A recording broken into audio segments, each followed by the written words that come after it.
Good afternoon बेटा।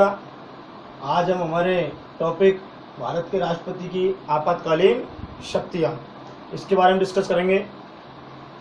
भारत के राष्ट्रपति की शक्तियों को सुविधा की दृष्टि से दो भागों में बांटा गया है, सामान्यकालीन शक्ति और आपातकालीन शक्ति। भारत के राष्ट्रपति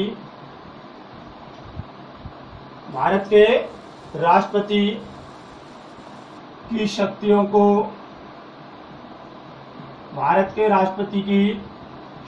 को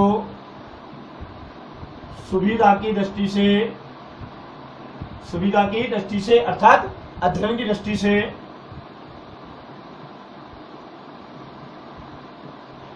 दो भागों में बांटा जा सकता है। पहली है सामान्यकालीन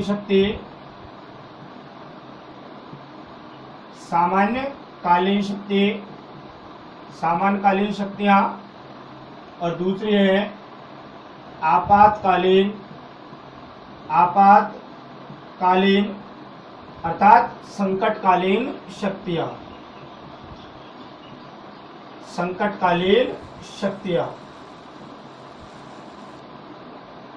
भारत के राष्ट्रपति को देश में संकट की स्थिति में कुछ विशेष शक्तियां प्रदान की गई है, जिन्हें संकटकालीन या आपातकालीन शक्तियां कहते हैं, जो निम्न है। पहली शक्ति है युद्ध, बाहरी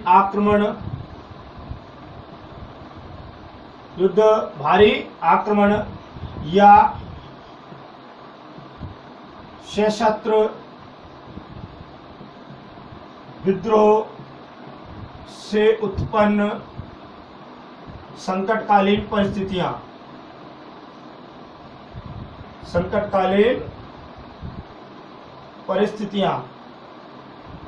सेकंड है राज्यों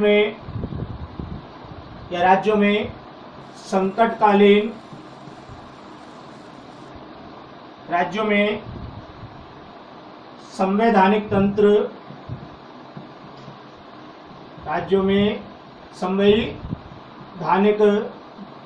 तंत्र की विफलता से उत्पन्न संकटकालीन परिस्थितियां। और नंबर 3 है वित्तीय संकट के समय उत्पन्न परिस्थितियां।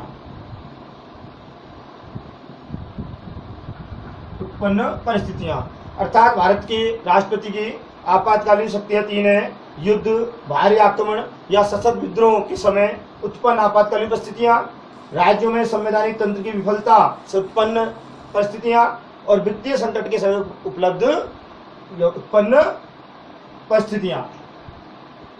पहला देखेंगे हम युद्ध, बाहरी आक्रमण या सतत विद्रोह। युद्ध, बाहरी आक्रमण या सशस्त्र विद्रोह से उत्पन्न आपात या संकट। यह अनुच्छेद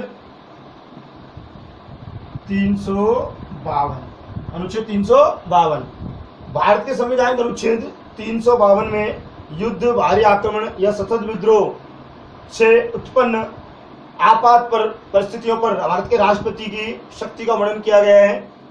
मूल संविधान में जो आर्टिकल 352 था, उसमें 44वें संविधान संशोधन के बाद परिवर्तन किया गया। अब वर्तमान की स्थिति अपन देख रहे हैं, उसके बाद उससे पहले जो थी उसको अपन समझेंगे। अब वर्तमान में यदि भारत का राष्ट्रपति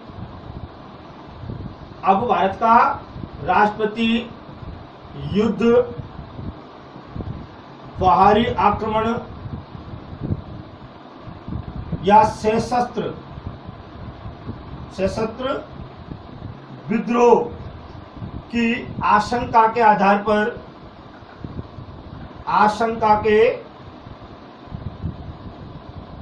पर आपात की घोषणा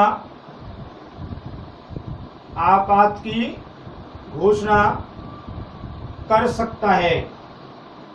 आपात की घोषणा कर सकता है, लेकिन राष्ट्रपति आपात की घोषणा कब करेगा? मंत्रिमंडल के लिखित परामर्श के आधार पर। मंत्रिमंडल के लिखित परामर्श अर्थात मंत्रिपरिषद के लिखित परामर्श के आधार पर ही भारत का राष्ट्रपति ऐसी घोषणा कर सकता है। सपाल इच्छा से नहीं, बल्कि लिखित परामर्श के आधार पर ही ऐसी घोषणा की जाएगी। और ऐसी घोषणा के एक माह के अंदर संसद के दोनों सदन अपने कुल बहुमत उपस्थित और कुल बहुमत के 2/3 कुल सदस्यों के 2/3 अर्थात विशेष बहुमत से पृथक ऐसी उद्घोषणा का क्या करेंगे? अनुमोदन। अर्थात संसद के दोनों सदन अपनी कुल सदस्य संख्या के और उपस्थित सदस्यों के 2/3 बहुमत से अर्थात विशेष बहुमत से पृथक उसका अनुमोदन करेंगे, तब ऐसी घोषणा आगे चालू रहेगी। और ऐसी घोषणा को आगे चालू रखने के लिए प्रति 6 माह बाद अनुमोदन आवश्यक होगा। ऐसी घोषणा को संसद के दोनों सदनों के साधारण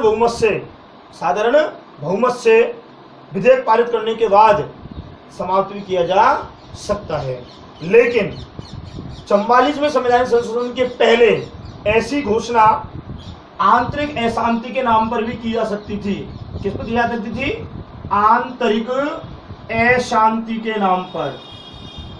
अर्थात राष्ट्रपति ऐसी घोषणा आंतरिक अशांति के नाम पर भी कर सकता था, आंतरिक अशांति के आधार पर भी कर सकता था। लेकिन अब 44वें संवैधानिक संशोधन के बाद राष्ट्रपति आंतरिक अशांति के नाम पर ऐसी घोषणा नहीं कर सकता।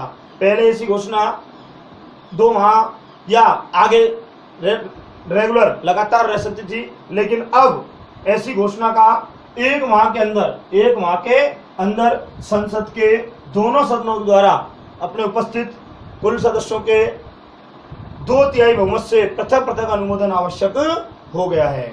दूसरा है राज्यों में संवैधानिक तंत्र की विफलता पर।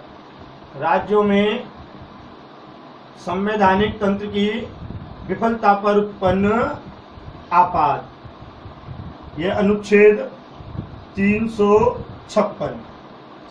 यदि भारत के राष्ट्रपति को स्वयं ये समाधान हो जाए या राज्य के राज्यपाल के प्रतिवेदन पर ये राष्ट्रपति को स्वयं समाधान हो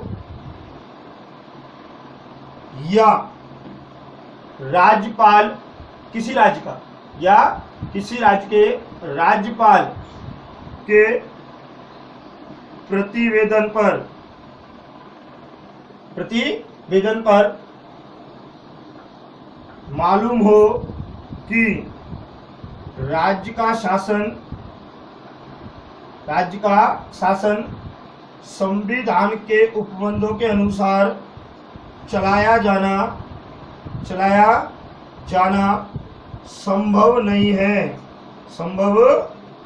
है, तब राष्ट्रपति उस राज्य में राष्ट्रपति शासन की घोषणा कर सकता है। राष्ट्रपति शासन की घोषणा कर सकता है। ऐसी घोषणा का 2 माह के अंदर संसद के दोनों सदनों के द्वारा साधारण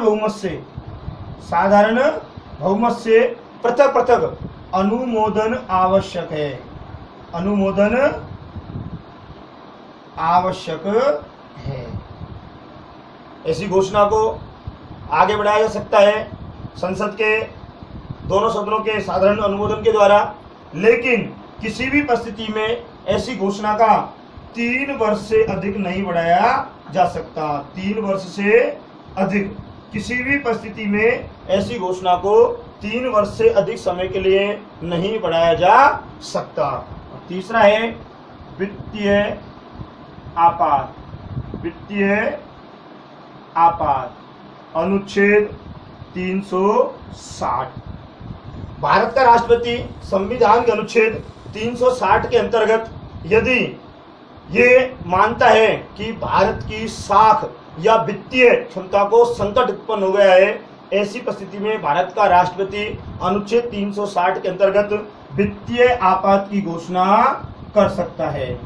ऐसी घोषणा का 1 माह के अंदर, 1 माह के अंदर, ऐसी घोषणा का 1 माह के अंदर संसद के दोनों सदनों द्वारा अपने विशेष बहुमत से, अर्थात उपस्थित कुल सदस्यों के विशेष बहुमत से 2/3 बहुमत से पृथक पृथक अनुमोदन आवश्यक है। अनुमोदन आवश्यक है। 1 माह के अंदर 2/3 अर्थात विशेष बहुमत संसद के दोनों सदनों के द्वारा इसका अनुमोदन आवश्यक है, तभी ऐसी घोषणा जारी रखी जाएगी।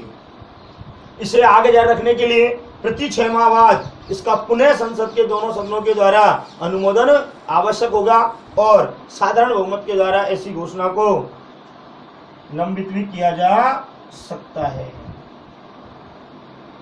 लेकिन वित्तीय आपात घोषणा कब होगी? जब राष्ट्रपति का यह समाधान हो कि देश पर वित्तीय संकट या देश की साख को खतरा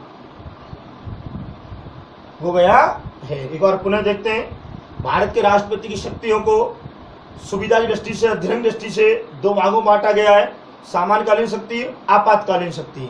आपातकालीन शक्तियां 3 है: युद्ध, भारी आक्रमण या सशस्त्र विद्रोह से उत्पन्न आपात, संविधान के अनुच्छेद 352। राज्यों में संवैधानिक तंत्र की विफलता से उत्पन्न परिस्थिति पर आपात 356, अनुच्छेद 356 के अंतर्गत, और वित्तीय आपात अनुच्छेद 360। युद्ध, भारी आक्रमण, सशस्त्र विद्रोह। 44वें संवैधानिक संशोधन से पहले की स्थिति ये थी कि भारत का राष्ट्रपति स्वयं आंतरिक अशांति के नाम पर युद्ध, भारी आक्रमण या आंतरिक अशांति के नाम पर ऐसी घोषणा कर सकता था। लेकिन 44वें संवैधानिक संशोधन के बाद अब राष्ट्रपति आंतरिक अशांति के नाम पर ऐसी घोषणा नहीं कर सकता। अब सशस्त्र विद्रोह के आधार पर ऐसी घोषणा की जाएगी, अर्थात युद्ध, भारी आक्रमण या सशस्त्र विद्रोह के आधार पर ऐसी घोषणा की जाएगी। और ऐसी घोषणा तब की जाएगी जब मंत्रिमंडल राष्ट्रपति को लिखित में ऐसा परामर्श दे। ऐसी घोषणा करने के 1 माह के अंदर संसद के दोनों सदनों द्वारा पृथक पृथक अपने विशेष बहुमत से उसका अनुमोदन करना होगा। फिर वो ऐसी घोषणा आगे जारी रखी जाएगी और आगे जारी रखने के लिए प्रति 6 माह बाद उसका अनुमोदन आवश्यक है। साधारण बहुमत से प्रस्ताव पारित करके संसद के दोनों सदनों के द्वारा इसे निलंबित हटाया जा सकता है। राज्यों में संवैधानिक तंत्र की विफलता पर उत्पन्न आपात, यदि भारत के राष्ट्रपति के समाधान हो जाता है या किसी राज्य के राज्यपाल के प्रतिवेदन पर राष्ट्रपति मानता है कि उस राज्य का शासन संविधान के उपबंधों के अनुसार चलाया जाना संभव नहीं है, तब उस राज्य में राष्ट्रपति शासन की घोषणा की जा सकती है। 2 माह के अंदर ऐसी घोषणा का संसद के दोनों सदनों के द्वारा अपने साधारण बहुमत से अनुमोदन आवश्यक है। ऐसी घोषणा को आगे बढ़ाया जा सकता है, लेकिन किसी भी परिस्थिति में ऐसी घोषणा 3 वर्ष से अधिक समय के लिए नहीं बढ़ाई जा सकती। वित्तीय आपात, संविधान के अनुच्छेद 360 के अंतर्गत यदि भारत के राष्ट्रपति का समाधान होता है कि देश पर वित्तीय संकट मौजूद है या देश की साख को खतरा है, तब भारत का राष्ट्रपति देश में अनुच्छेद 360 के अंतर्गत वित्तीय आपात की घोषणा कर सकता है। ऐसी घोषणा का भी 1 माह के अंदर संसद के दोनों सदनों के द्वारा विशेष बहुमत से पृथक पृथक अनुमोदन आवश्यक है, तब ऐसी घोषणा को आगे जारी रखा जा सकता है। ये टॉपिक हुआ आपातकालीन शक्तियां। Thank you.